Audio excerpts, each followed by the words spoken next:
Mixtele.tv. El Consejo Nacional de Egresados del Instituto Politécnico Nacional presenta Profesionistas por el Progreso, conducido por Marco Antonio Méndez Cuevas. Bienvenidos a un programa más de Profesionistas por el Progreso. En esta ocasión tenemos la entrevista al maestro Miguel Sabido, que es un ícono de la historia teatral mexicana. Entrevista realizada por la doctora Diana Marta Calleja, quien es una excelente entrevistadora. Bienvenidos ambos a este programa. Y entonces entraron al seminario y le dijo, ¿y ustedes qué hacen aquí? Ay, padre, pues venimos a tomar su seminario. Pues no, ustedes no tienen por qué saber de tragedia griega. Ustedes tienen que saber literatura española para enseñarla en su escuela, y así es que váyanse. Ay, por favor, maestro, ya nos inscribimos, no nos puede. Entonces, bueno, pues se sientan al final del salón y se voltean para que no coqueteen con los muchachos. Así era, fíjate. Entonces, bueno, pues llegamos, entro con Carmen a la salita y baja, me dice, ¿qué quieres? Y yo digo, prosopopéyico y solemne, maestro Carmen Montejo. Se le queda viendo, se voltea, toda la casa está llena de libros, el comedor, la sala, todo, hasta en el baño. Y saca un libro y empieza a verlo. Y yo me siento, pues imagínate. Y Carmen me ve así, y todo, y le digo, maestro, Carmen Montejo. Ni caso hace. Y le vuelvo a decir, maestro, Carmen Montejo. Y Carmen se levanta y dice, Sabido, vámonos, por favor. Y pues sí, ni modo, ¿verdad? Entonces algo muy escurrido. Y habían puesto el candado de la reja de la casita, y pues tuve que regresar y decirle, maestro, por favor, ábranos para irnos, ¿no? Entonces viene, abre la puerta, ¿sí? Y yo en un último intento, digo, maestro, es Carmen Montejo, es su Andrómaca. Y da un alarido. Dice, ¿tú eres Andrómaca? Y Carmen dice, sí. Y entonces se arrodilla frente a Carmen, la abraza, y yo me doy cuenta que lo que quiere es que le diga el monólogo. Y le hago señas a Carmen, y Carmen, con una generosidad y una bondad verdaderamente infinita, en una calle de la colonia industrial, empieza a recitar el poema. Bueno, sí es un poema, el monólogo de Eurípides de las troyanas, de la madre que se despide de su hijo. Y el padre lloraba abrazado de ella, lloraba, y salían los vecinos de la colonia industrial. Pues era un espectáculo rarísimo, sobre todo porque reconocían a Carmen, que salía en las telenovelas, ¿no? Y entonces, al terminar, ella se hinca también y lo abraza. Y mira, se me cierra la garganta porque el padre Garibay es el maestro que yo más he admirado en mi vida, verdaderamente, y el que me dio la vocación del teatro tradicional mexicano. Y Carmen, además de mi gran amiga, queridísima amiga, una de las grandes actrices de México, ahí hincados, abrazándose, de verdad me conmueve mucho el recuerdo, abrazándose en una calle de la colonia industrial, ¿no? Así es que sí, para mí el padre es un mentor realmente, aunque he tenido muchos grandes maestros, como el maestro Prieto, te decía yo, ¿no? Ese era el padre Garibay. Maestro, pero también ahorita que seguimos platicando con toda esta parte de las troyanas, yo alguna vez le pregunté y me dijo, no. Dije, quiero ver las troyanas que hicieron para cine. Y usted me dijo, no. Y yo dije, ¿pero por qué? Nunca me ha contestado esa pregunta. ¿Cuál fue su experiencia de las troyanas en cine? Porque no pude vivir esa experiencia de verlo en teatro. Claro, tengo la experiencia el día de hoy de que usted nos está platicando todas estas maravillosas historias, pero no la vi. Entonces cuando me dijeron está en cine, le dije, me acuerdo al maestro Ceballos, la quiero ver. Y usted me dijo definitivamente no. ¿Por qué? ¿Qué pasó? ¿Qué pasó en esta experiencia de las troyanas con el cine? Primero hay que decir que la puesta en escena de Pepe de las Troyanas ha sido la mejor puesta en escena de la historia del teatro mexicano en los últimos 100 años. Y han habido buenas puestas en escena, muy buenas. Algunas mías, Juana la Loca. Pero Las Troyanas fue lo mejor que se hizo en México. Fue un éxito de público total. El público la adoraba. Un éxito de crítica, bueno, no había premio que no se llevara a Las Troyanas, ¿no? Se los llevó todos, de todo. Venían gentes del extranjero a ver la puesta en escena, realmente. Así es que el licenciado Coquet dijo, no, pues tenemos que guardar un documento de esto. Y decidieron hacer la película. A mí me había tocado en Europa estar en una discusión enorme sobre si se debía filmar o no la puesta en escena también mítica de Marat Sade, que hizo el Aldwych Theatre en Londres, ¿no? Y el director Peter Brook, la reina había dado la orden de que la filmara. Y se hizo un debate público en el Aldwych y el Peter Brook dijo, no se puede filmar. Y se negó rotundamente. Fíjate que yo creo que Pepe se debió negar también, ¿no? Porque el lenguaje de teatro, tan conmovedor en el teatro Julio Prieto, en el teatro Xola, pues empezó a filmar con la técnica normal de cine. Y pues era desaforado, era exagerado. Las actrices maravillosas eran como de cine mudo, realmente, ¿no? Y pues lo filmaron todo, hicieron el corte, fuimos todos a los estudios Churubusco con el señor Coquet, con el maestro Prieto, y pues a los 10 minutos alguien se empezó a reír y a la media hora todo el mundo se reía, porque era cine mudo, era desaforado, lo que era maravilloso en teatro, único, verdaderamente único, en cine resultó mal.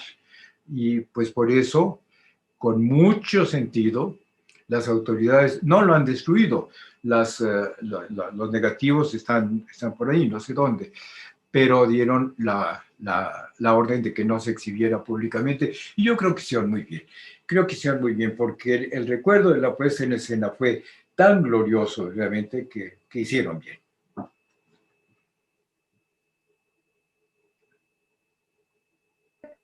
No hemos hablado de esta fotografía, ¿eh?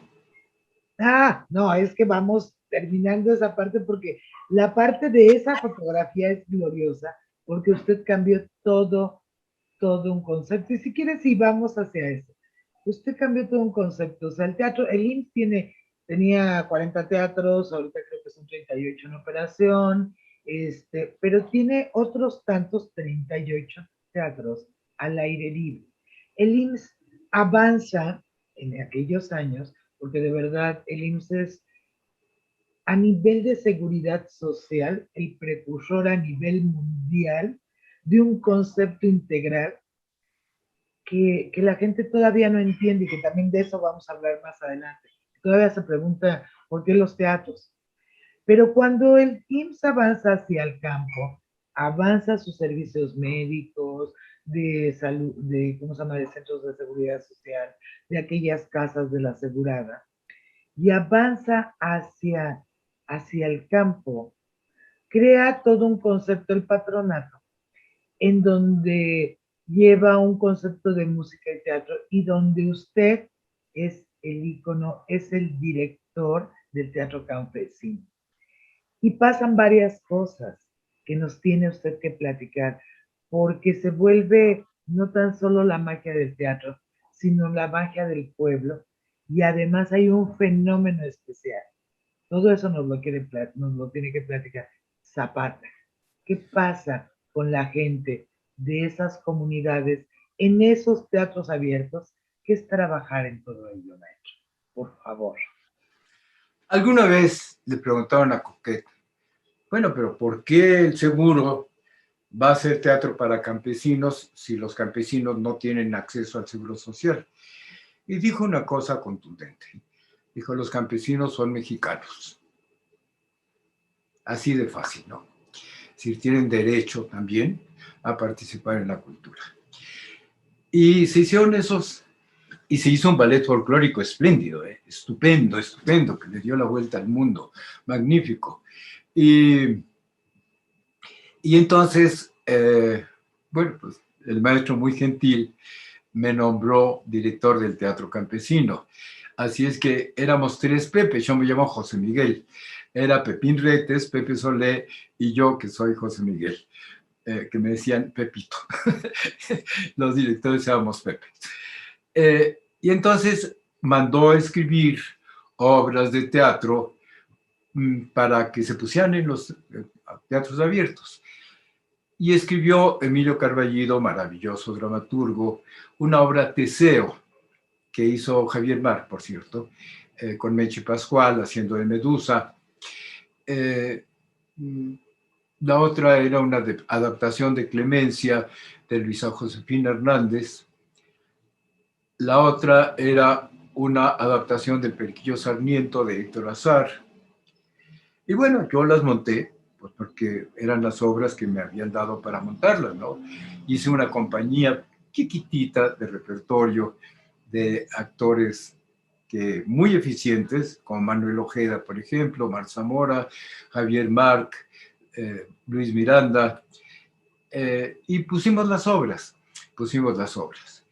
Pero lo que pasaba era que a la mitad de Teseo, por ejemplo, que se hablaba de que Medusa tenía la cabeza, que el casco de Medusa, las serpientes, etcétera, etcétera, pues los campesinos se levantaban y se iban. Y acababa así el asunto.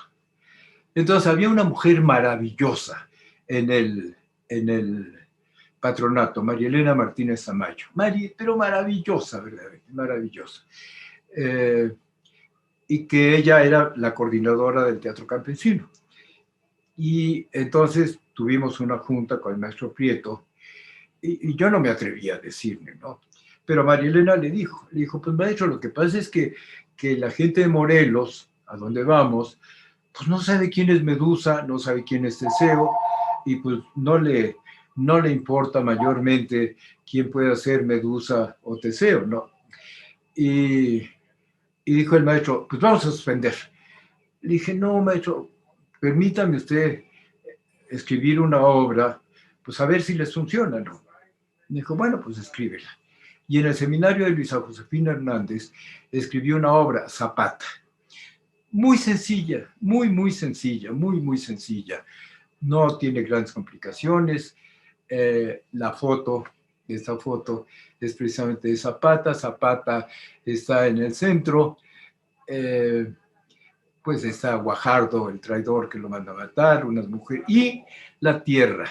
Porque yo me inspiré en un ballet maravilloso de Guillermo Arriaga, que se llamaba Zapata, que era la relación entre Zapata y la tierra. Y bueno, tomé un poco esa idea, y lo digo abiertamente, para ver la evolución de Zapata en la tierra. Bueno, pues pusimos la apuesta. Y resulta que al principio salían unos cantantes y la gente estaba sentada, como ustedes ven, son indígenas, todos son indígenas, todos, absolutamente todos son indígenas, las mujeres con sus trenzas, los hombres con sus trajes blancos, bueno, y de repente aparece Luis con una caracterización, quizás la puedan apreciar en la pantalla, maravillosa de Emiliano Zapata, era idéntico a Emiliano Zapata. Y entonces pasa un fenómeno único. Todos los campesinos se levantan y saludan poniéndose la mano en el pecho. Claro, Luis se quedó desconcertadísimo. Siguió hablando y se salió de escena, y al salir él se sentaron muy tranquilos y siguieron viendo pues las otras escenas, ¿no? Volvía a entrar, se volvían a levantar, lo saludaban y se volvían a sentar. Y así las 5 escenas que él tenía en la obra, ¿no? Y al final se acabó la obra y pues no aplaudió nadie. No tenía por qué aplaudir, no sabían que se tenía que aplaudir, no. Se levantaron y se salieron. Y entró Luis, que tenía muy mal carácter. Bueno, que era actor. Vamos a decir. Y es furioso, oye, yo no sé por qué te hice caso de venir a hacer estas cosas, no aplaudieron, mira nada más, etc. Y viene el asistente director y me dice, oye, ven, y en la puerta había una cola de campesinos. Y quieren ver a Zapata. Dije, Luis, ven. Y se los presento. Y una señora primero lo ve, y la señora traía una gallina, y le da la gallina, se hinca, le besa la mano, y le dice, bendíceme, tata. Ay.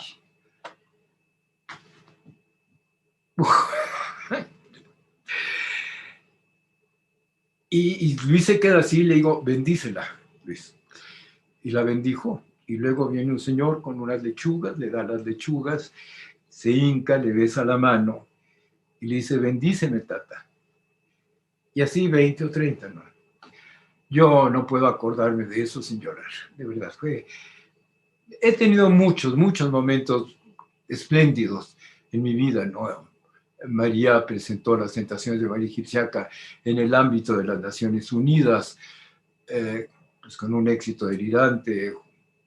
Juana la han puesto en Nueva York, en Los Ángeles, en Argentina. Pero ese momento, pues es único en mi vida, es único en mi historia, y yo creo que es único en el teatro mexicano, aunque nadie lo conoce realmente, ¿no? El hecho de cómo el teatro llegaba realmente al alma, al espíritu de estos campesinos, cómo los movía, cómo el teatro tenía una función social real, no demagógica, era verdadero. El respeto, el amor, la devoción infinita a su Zapata, ¿no? Así es que le debo mucho al Seguro Social, muchísimo. Le debo mucho al maestro Prieto, le debo mucho a Pepe, pero el momento más bello de toda mi estadía en el Teatro del Seguro Social es ese momento en el que le decían a Luis, bendíceme, tata. Así es que pues muchas gracias, Seguro Social, por haberme dado tantas y tantas satisfacciones y haberme enseñado tantas y tantas cosas.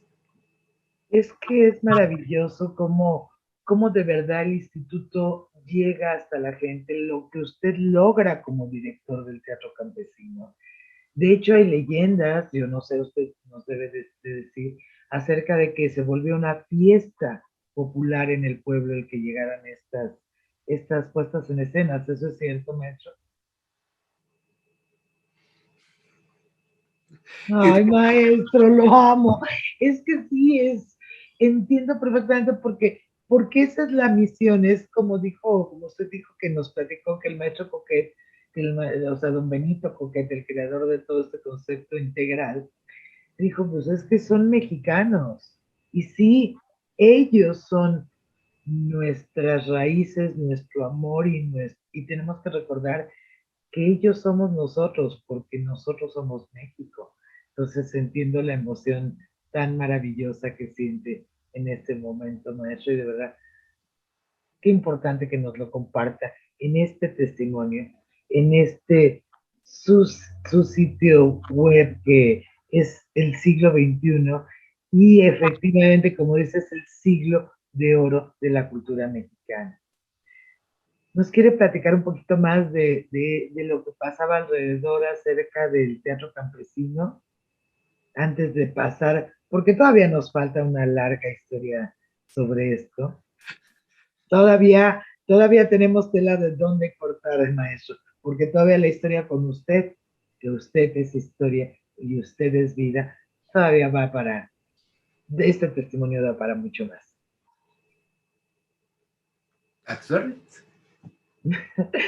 Maestro, o sea, usted también en esta parte y en esta época de lo que es el teatro campesino, tiene testimonios grabados de algunos de los actores. nos los va a poder compartir en su... Claro, claro, tengo el de Marta Zamora, grabado en mi teléfono. Me la encontré por ahí en algún lado y le dije, oye, Marta, hay que dejar testimonio de eso. ¿Quieres contar qué fue lo que pasó? Y lo contó. Lo mismo de Javier Márquez, así que lo vamos a poder insertar. Esos dos testimonios los podemos insertar con muchísimo gusto. Perfecto, porque además de veras el nombre del sitio es maravilloso, porque es el siglo XX, el siglo de oro de la cultura mexicana, y eso es verdad, porque eso es lo que estamos viendo aquí. Y bueno, maestro, pues todos estos testimonios van a estar en estos espacios, y con todo lo que nos ha platicado, le digo, todavía apenas estamos en la parte del patronato, falta el Teatro de la Nación y falta algo más, pero con todo esto que nos ha platicado, ¿cómo es posible que todavía gente piense que por qué hay teatros en el IMSS? O sea, nos falta difundir que el IMSS es un precursor a nivel mundial de la seguridad social, que no ha habido en el mundo un modelo que abarque habitaciones, bueno, los famosos murales del maestro Epens en la Independencia, los murales de las obras de Camarena, de Diego Rivera, los teatros, las tiendas, o sea, esta integralidad que en el mundo, Japón y todos los países vinieron a verlo porque de verdad estaban pensando en el avance mental, físico y espiritual de las personas y por ende del crecimiento de una gran nación. Pero todavía la gente no entiende este concepto de los teatros en el IMSS. ¿Qué podríamos decirle a la gente? ¿O qué quisiera usted dar como mensaje? Que además hasta se encadenó a uno de ellos para poder Y se burlaron. mantener el patrimonio de esta nación, bueno, de esta nación y del mundo del teatro, porque de verdad los teatros actuales, qué lástima que no tengan esta pasión por tener ese sonido. Bueno, los teatros, los escenarios giratorios de Lins. Maestro, usted de verdad los ha protegido hasta donde ha podido. ¿Qué le podríamos dar de mensaje a la gente para que entendiera la importancia de estos teatros, la vida de estos teatros? No sé, fíjate que hace 4 años me acerqué a algún funcionario y le dije, yo creo que deberíamos hacer unos testimonios de los que quedamos vivos y los que quedábamos, en ese momento éramos Pepe Solé, Eduardo Palomino, Mariano todavía estaba vivo, el del seguro, el del Hidalgo, y Alejandro Camarena, que era el que llevaba la parte administrativa. Y pues bueno, pues no se pudo hacer, no se pudo hacer. Y es una pena realmente, es una pena porque, claro, yo he dirigido en el Xola, he dirigido en el Hidalgo, he dirigido en Monterrey, en Guadalajara, en Mochis también, y sobre todo, me enseñó el maestro Prieto, ¿no? Y sí debería haber algún tutorial, ir viendo el telar, ir viendo la teleta, ir viendo la quinta fila, digo, ir explicando como la maravillosa herramienta teatral que es esta concepción de los hermanos Prieto, que realmente es única en el mundo, única, realmente. Pero bueno, lo que has hecho esta mañana es importantísimo. Es importantísimo porque es la primera vez que yo describo técnicamente el funcionamiento de los teatros, ¿no? Y bueno, pues te puedes cortar y dejar la parte en la que yo estoy hablando de la parte técnica y, pues no sé, mandarles ponerlo en YouTube o mandarles en los... No, yo creo que lo que vamos a tener que hacer, de verdad, es que va a ser un compromiso, porque la historia cuenta y lo tenemos que aprender de los que lo vivieron, no que lo leyeron en un libro, sino de que de viva voz, con sus manos, escucharon, trabajaron. Tenemos que aprender de ustedes porque si no se pierden las tradiciones, se pierde la educación de muchas cosas se pierde. Y yo creo que vamos a tener que hacer un compromiso, no sé cómo, pero con usted para que nos ayude a hacer ese manual de grabarlo, ver y decirnos por qué, si no se va a perder una gran teoría teatral que, como dice México, también la unió, o sea, también la llevó a cabo. Entonces ya tenemos 2 tutoriales, ya son 2. Pero pasando después de esta maravillosa parte del patronato de la nación, pasamos, perdón, del patronato para los teatros de Lima, pasamos al Teatro de la Nación. Usted, maestro, es el ganador de todos los premios. Todas sus obras han sido premiadas en muchas partes, más bien en todos los lugares donde se han presentado, como las mejores obras. Cuando se viene el Teatro de la Nación, usted, que yo recuerde, pero usted nos va a platicar, hace 2 cosas. Una, como dijo el Avaro, mete lo de Carlota, o sea, donde estuvo esa maravillosa temporada en el Teatro Hidalgo, pero también, sobre todo, usted inicia con las pastorelas monumentales que van en el Xola, en el Hidalgo, en Monterrey, en Guadalajara. O sea, se hace otra historia. Sí, Las pastorelas y las tradiciones. Platíquenos de eso, maestro. podríamos decir que pues la primera parte fue un aprendizaje, ¿no? Y la segunda parte, pues yo ya era un profesional. Gracias a Pepe, gracias al maestro Prieto, me había convertido en un profesional. El Teatro de la Nación, el gran animador fue Carlos Solórzano. Carlos Solórzano fue el que logró un convenio para manejar esencialmente el Hidalgo, aunque eran todos, era el Xola también, era el Santa Fe, era el Legaria, y por supuesto el Hidalgo. El Hidalgo era la sede. Y entonces Carlos le hizo un plan a la señora Margarita López Portillo, la hermana del presidente, que por fortuna aceptaron, y entonces se hicieron magníficas puestas en escena, realmente muy, muy buenas puestas en escena. Una Ana Karenina soberbia, dirigida por Héctor Mendoza, con Silvia Pinal. Y bueno, yo hice el Avaro, a mí me tocó hacer el Avaro, con gran éxito de Nacho. Ese es, perdón, se me había olvidado, desde un punto de vista técnico, el disco giratorio del Hidalgo. El disco giratorio de Hidalgo era una maravilla, verdaderamente. Yo terminaba el primer acto del Avaro con una preciosa escenografía de Cirou, dando vuelta, y en la parte de atrás lo que veíamos era al hijo asesinando un domi de Nacho López Tarso, ¿no? Y un final muy estremecedor de acto. Y que infortunadamente, pues, también ya no sirve el disco giratorio. Y entonces, bueno, seguimos con el concepto que había planteado el patronato de grandes espectáculos, grandes escenografías, grandes actores, grandes obras de teatro. Ya para entonces habían cambiado las consolas Century, ya había computadoras. Y bueno, una computadora pues es fría, uno la programa, ya graba las luces, y luego alguien viene y pica, pic. En tanto que la Century eran otra cosa. La Century era una extensión de uno mismo, ¿no? Quitando las clavijas, metiendo las clavijas. Te falta el 54, se mete el 54, el dimmer. Bueno, entonces era un acto humano, cada iluminación era un acto humano.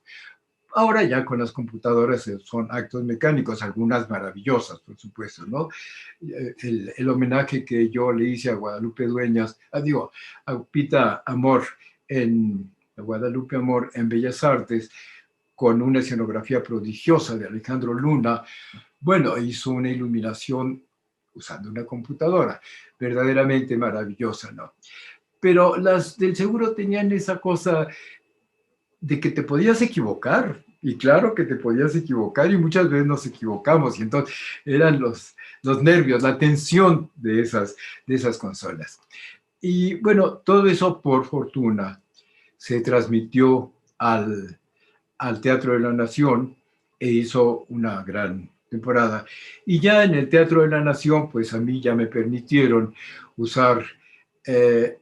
yo mi primera pastorela la hice en Tepozotlán en el año de 1964, en el patio de... Bueno, la siguen haciendo, llevan 56 años, utilizan mi estructura dramática, mis personajes y sobre todo mi concepción de estar en el gran patio de honor de Tepozotlán. Al principio pensé en demandarlos, inclusive redactamos la demanda porque pues había lugar. Después dije, no, bueno, pues es mejor que sigan haciendo una pastorela. Y hace como 10 o 12 años, una mujer muy bien nacida, Francesca von Gutenau, la hija del arquitecto von Gutenau, que está ahora al cargo de las pastorelas de Tepozotlán, tuvo la gentileza de hacer una ceremonia en la que descubrió una placa en que decía que el iniciador de las pastorelas en Tepozotlán había sido yo. Y bueno, pues se lo agradezco profundamente. Es un gesto de gran señora realmente. Entonces, a mí lo que me importaba era probar que el teatro tradicional mexicano era grandioso, era monumental realmente. Y que claro, el mundo criollo ha humillado, explotado, expoliado, despojado al mundo indígena durante 500 años. Y claro, los indígenas no tienen dinero para comer, entonces mucho menos tienen dinero para hacer una pastorela monumental. Entonces, ¿qué hacen? Durante todo el año se hacen sus propias máscaras, sus propios atuendos y algunos, inclusive en lugares cerrados, hacen sus pastorelas como una ceremonia. Son ceremonias que uno tiene que respetar profundamente. Bueno, si te hablara de eso me llevaría 10 horas. Entonces yo dije, no, respetemos las pastorelas ceremoniales indígenas, pero traigámoslas al mundo criollo y hagamos grandes espectáculos de ellas. Y el Teatro de la Nación me lo entendió y entonces pudimos hacer grandes pastorelas con escenografías de Octavio Campo, de Ángelo Campo, de grandes pintores, realmente grandes pintores, con conjunto, el ballet folclórico de Silvia Lozano, con Lucha Villa, con María de Lourdes, Rosita Quintana, y entonces rescató el género. Se rescató el género porque se demostró que una pastorela puede ser un espectáculo dignísimo y mexicanísimo. Cuando estrené una en el Teatro de la Ciudad fue María Félix. Y María Félix era muy reacia. Yo la conocí mucho. Fuimos muy amigos porque le escribí la única telenovela que hizo. Entusiasmada, gritaba, decía, esto es lo que le tiene que dar la vuelta al mundo, esto, la mejor parte de México es el mundo indígena, ¿no? Entonces, bueno, pues yo agradezco profundamente a Carlos y al Teatro de la Nación que me hayan permitido hacerlas en el Teatro Hidalgo. Maestro, pero también yo recuerdo perfectamente que yo estaba precisamente en los inicios, en aquellos años, en estos temas sociales, que usted presentó unos cuadernillos que desarrolló, no sé si todavía se puedan conseguir, no se pueden conseguir, en uno de los teatros del Instituto Mexicano del Seguro Social, creo que fue el que está en Naucalpan, se me fue ahorita el nombre, creo que sí fue ahí donde lo presentó, que además es maravilloso ese teatro, porque tiene el escenario, pero luego tiene unas escaleritas pegadas a la pared, que por la parte de afuera, por la parte de donde está la dulcería, que uno sube y ahí hay un microteatrito, me acuerdo perfectamente cuando lo conocí, que es un microteatro pegado como a la pared y luego el teatro grande, y usted hizo la presentación de estos cuadernillos. Platíquenos un poco cuál era el propósito y qué pasó con ellos, porque nuevamente la educación que ustedes nos transmiten y el conocimiento es uno de los baluartes más importantes. ¿Qué pasó con eso?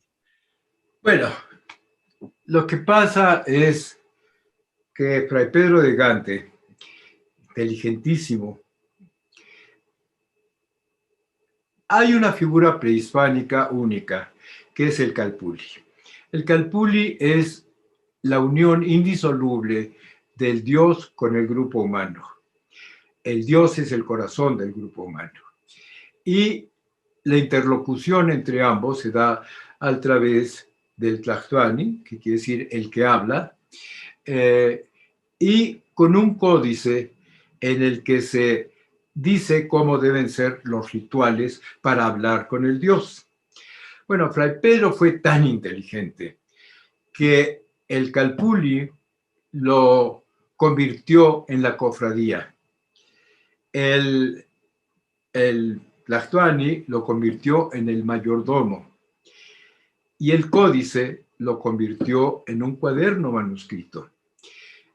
Con este sistema, el teatro ceremonial mexicano ha sobrevivido pues casi 500 años, ¿no? Casi 500 años, dentro de 7 años se cumplirán 500 años de la primera obra de teatro de franciscano evangelizador. Y entonces esos cuadernos son preciosos, son tesoros verdaderamente. Cada cofradía los guarda como lo que son, un gran tesoro, ¿no? Inclusive han habido guerras por robarse un cuaderno realmente, ¿no? Entonces yo estudié mucho todo ese sistema. Pues yo voy y me meto a los pueblos y bailo, sé bailar bien algunas danzas. Y bueno, pues toda mi vida la he dedicado a eso. Y entonces encontré que el cuaderno era fundamental. Y empecé a buscarlos, conseguí algunos estaban tirados en la basura. Y entonces, como dramaturgo profesional que soy, pues los adapté para que los pudieran poner las escuelas, los sindicatos, los grupos de teatro que antes les decían experimental, ahora son independientes. Y entonces son cuadernos en que dice, usted puede hacer su propia pastorela, y voy indicando textos, voy indicando maneras de hacerlo, comida, oraciones, para que algún mayordomo pues tome ese cuaderno y vuelva a hacer su ceremonia. Entonces he hecho cuadernos, por supuesto, de pastorela, de adoración de los reyes, de aparición de la Virgen de Guadalupe, de la batalla del 5 de mayo, que es preciosa verdaderamente, ¿no? De los 12 pares de Francia. Y con esos cuadernos yo lo que intento es que continúe la tradición realmente. Algunas autoridades me han hecho caso, otras me han tratado con la punta del pie verdaderamente, pero con la punta del pie. Otra vez, no diré nombres, pero hubo un señor muy importante que estaba al cargo de la cultura, que me dijo, ay Miguel, pero si te salen también obras como Falsa Crónica de Juana la Loca o El Avaro, ¿para qué te metes con esas cosas de indios, no? Bueno, pues me contesté porque mi papá fue un indio que aprendió a hablar español a los 13 años y yo estoy muy orgulloso de eso. Bueno, entonces, pues toda mi vida he tratado de que no se nos pierda ese tesoro cultural y por eso escribí estos cuadernos, doy pequeños talleres, gratuitos por supuesto, en donde me dejan, en donde me dejan. Ahora, muchas veces me han hecho muchos desaires por tratar de salvar ese tesoro cultural de México, ¿no? Y gente muy importante. Pero también muchas veces me han ayudado, me han entendido perfectamente bien. Uno de los ejemplos mejores es el licenciado Iván Márquez de Saltillo, en Coahuila. Me oyó dar una conferencia y me dijo, óigame, yo soy director del Instituto de Cultura de Saltillo y yo quiero que salve usted nuestras pastorelas. Y entonces me fui a todos los ejidos alrededor de Saltillo, copiando los cuadernos, hice una adaptación y Iván la puso en Saltillo con un éxito deslumbrante. Es tan norteño, tan impulsivo, que metió 160 gentes en el Teatro Fernando Soler. Y ha hecho un espectáculo verdaderamente maravilloso, ¿no? En Colima también me usan mis cuadernos. Y bueno, ponen mis pastorelas por donde se les da las ganas, ni me avisan, y tienen razón, pues para eso las hice, para que las pusieran. Y para eso hago esos cuadernos, para que la gente reaprenda a hacer sus propias ceremonias y México no las pierda, ¿no? No, yo me acuerdo perfectamente que fueron un éxito estoy hablando hace 25 años más o menos o algo así, que yo vi esa presentación. Y también, ya que estamos hablando de compromisos futuros y de que la educación es importante, pues yo le voy a pedir que nos, o sea, ya después, fuera del aire, que nos apoye para que esto se vuelva a dar de diferente forma, porque es tan importante y de verdad que es una tradición que usted está preservando incluso en estos cuadernos. Qué bueno que nos platica acerca de esto. Ahora, hay algo, maestro, porque vamos a terminar en unos momentos, pero con algo muy importante que es el maestro sabio. Pero ahorita antes de que pase a la siguiente etapa de esta entrevista, hay algo que usted ya pasamos a la parte ya pasamos al patronato, estamos en el Teatro de la Nación, sus pastorelas, que es una culminación muy importante con el Teatro de la Nación. En este punto hay algo que nos faltó ver, que usted nos quiera platicar de esa época antes de pasar a la siguiente etapa. No. ¿No? Ok, perfecto. Entonces, mire, vamos. Hay algo que de las cosas que yo admiro, bueno, es que todo lo admiro de usted, pero usted establece, no es que ustedes, el conocerlo es, creo que uno de mis máximos logros de vida y admirar por lo que hace por las personas. Mucha gente lo hace por dinero, por fama, lo cual es correcto en cada área, pero usted lo hace por la nación y por las personas. Y usted estableció el revolucionario concepto del entretenimiento con un beneficio social que aplicó a la televisión, ahora al Internet, porque estamos interactuando de hecho por Internet, y ha logrado extraordinarios éxitos en todos sentidos, popularidad, taquilla, pero el más importante es de beneficio social, con toda esta parte que fue el concepto de entretenimiento social, que lo ha llevado a ser el famoso en todo el mundo y que lo han nombrado como el padre del entretenimiento por los resultados comprobados que ha dado en estos temas sociales a nivel mundial. Ya sé que nos salimos un poquito de la parte de la historia en sí del Instituto Mexicano del Seguro per se, pero como esto está relacionado, lo que usted hace como padre del entretenimiento social y los premios que ha tenido, tiene relación con este concepto social del instituto. No quiero terminar esto sin que nos platique usted acerca de estos logros y acerca de este concepto de entretenimiento social. Bueno, pues te decía yo que yo he tenido muchísima suerte, me han ayudado muchísimas personas, de verdad, muchas personas. Emilio Carballido me forzó a pedir la beca del Centro Mexicano de Escritores, me la dieron, y fíjate tú nada más, mis compañeros. Inés Arredondo, la genial cuentista sinaloense, Guadalupe Dueñas, la genial cuentista del DF, Vicente Leñero, el maravilloso novelista. Qué compañía, ¿no? Qué responsabilidad, además. Bueno, entonces un día llegó Ernesto Alonso al Centro Mexicano de Escritores, porque él tenía que hacer, se crea o no se crea, 12 telenovelas al año, porque cada telenovela duraba 40 capítulos, así es que eran 6 al año, pero tenía 2 horarios, entonces tenía que hacer 12 telenovelas, necesitaba historias por todos lados.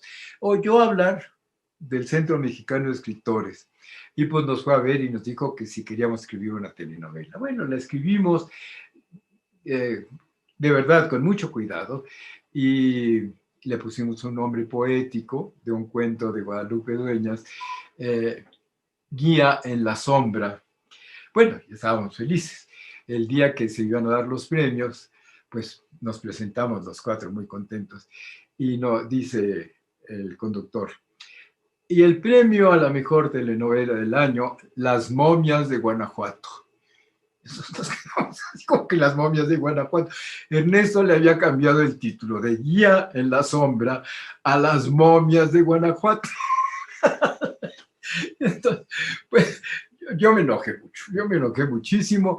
Inés, con mucho sentido del humor, se murió de risa, y Pita y Vicente siguieron trabajando para él, pero yo no, yo me molesté. Y como a los 5 o 6 años me volvió a llamar. Ernesto fue uno de los hombres más generosos, más buenos que yo he conocido en mi vida, ¿verdad? Yo, de verdad, mi agradecimiento, mi cariño infinito para él. Y entonces me invitó a escribir La Tormenta, la telenovela que cambió totalmente el curso de la tormenta de la telenovela en el mundo.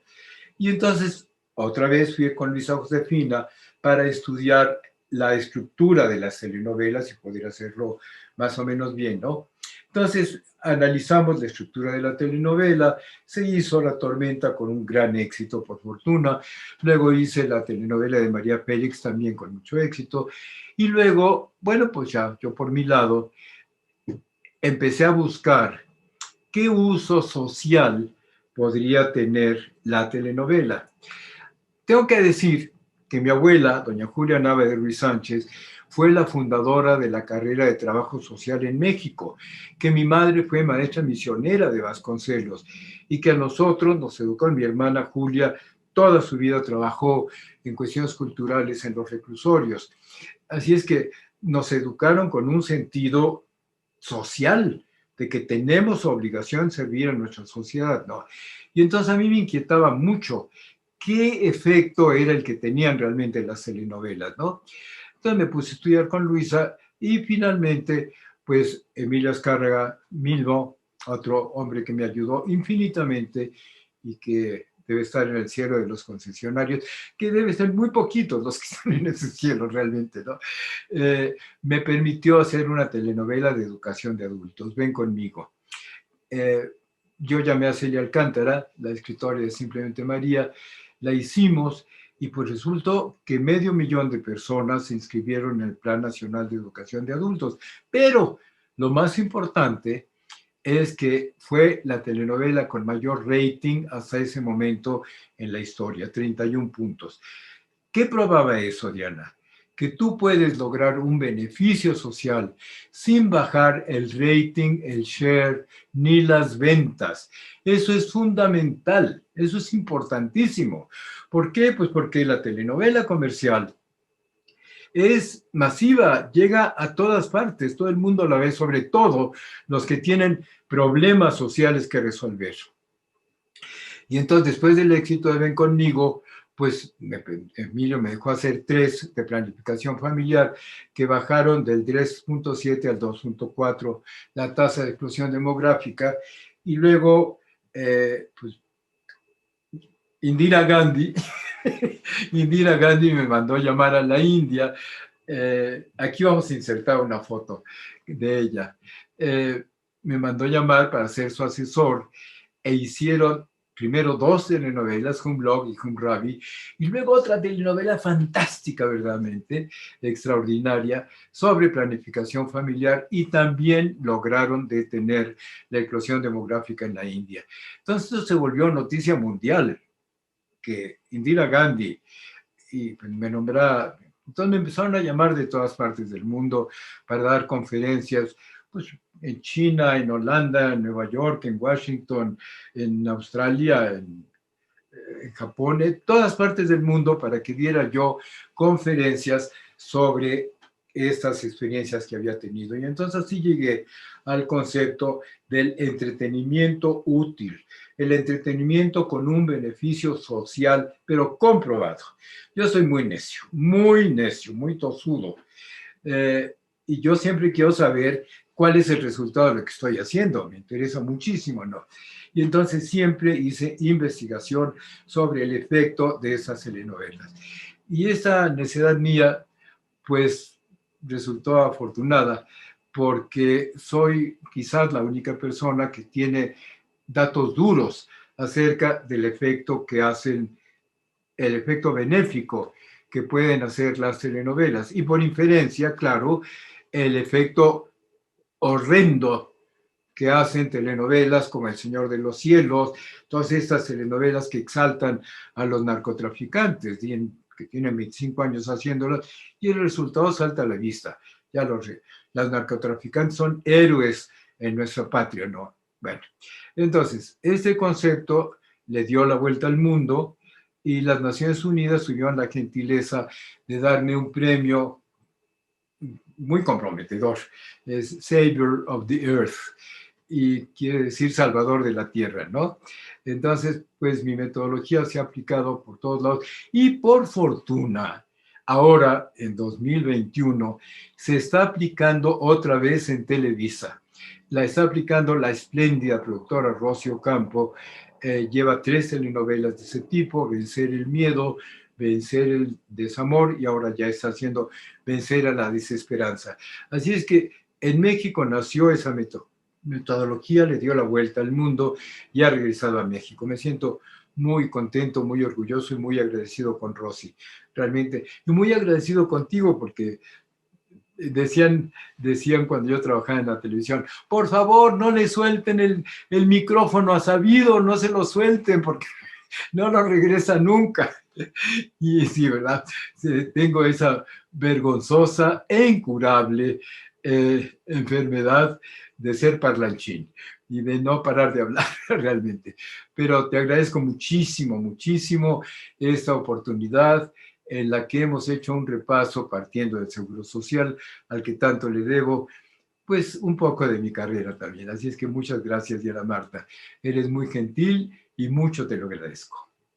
Pues, maestro, yo creo que nos ha dejado una gran enseñanza y nada más quiero cerrar remarcando este punto importante, hablando de seguridad social, que el arte efectivamente es una herramienta terapéutica integral que mejora la vida, la salud, el espíritu. También es una herramienta económica, que usted lo ha comprobado, lo hemos comprobado por parte del instituto, que ya me contestó una pregunta importante que le iba a hacer antes de cerrar, que es: ¿qué importancia tiene el arte dentro de la pandemia hoy por hoy? Porque si realmente estuviéramos enfocados a ese concepto que usted dijo, estaríamos mejorando muchísimo en vez de estas telenovelas o estas historias que de pronto causan más daño. Y sí, efectivamente el arte lo es todo, y usted lo ha demostrado fehacientemente por su carrera por parte del instituto y por parte de todas las telenovelas. Para cerrar, ¿nos quiere decir cómo ve la pandemia y la post-pandemia con el arte? Y con eso cerramos, maestro. Los chinos dicen que la crisis tiene un sinónimo: oportunidad. Bueno, ha sido terrible la pandemia. Yo creo que ya vamos más de 200,000 muertos, porque no tenemos datos ciertos. Pero también es la oportunidad de que reflexionemos en la fragilidad del ser humano, en la fragilidad del ser humano y en la fragilidad de la cultura, que es necesario que todos nos comprometamos para evitar el apocalipsis, para evitar que dentro de 50 años haya desaparecido el planeta Tierra, nuestra maravillosa humanidad y sobre todo nuestra maravillosa cultura humana, ¿no? Si todos no cobramos conciencia de que cada uno tiene que hacer una tarea, el virus nos demostró que somos muy frágiles y que tenemos la obligación todos de luchar por la supervivencia de la humanidad y de nuestra hermosa cultura. Con ese reto. Efectivamente, maestro, pues qué bello testimonio. Este sitio, que es el siglo XX, el siglo de oro de la cultura mexicana, va a estar lleno de grandes sorpresas, de gran pasión. Maestro, muchas gracias por eso. De verdad, le agradezco. Mi nombre es Diana Marta Calleja para todos, pero sobre todo este gran testimonio de alguien que ama México como usted y ha dado resultados, del gran maestro Miguel Sabido. Muchas gracias, maestro, de corazón. Aztele.tv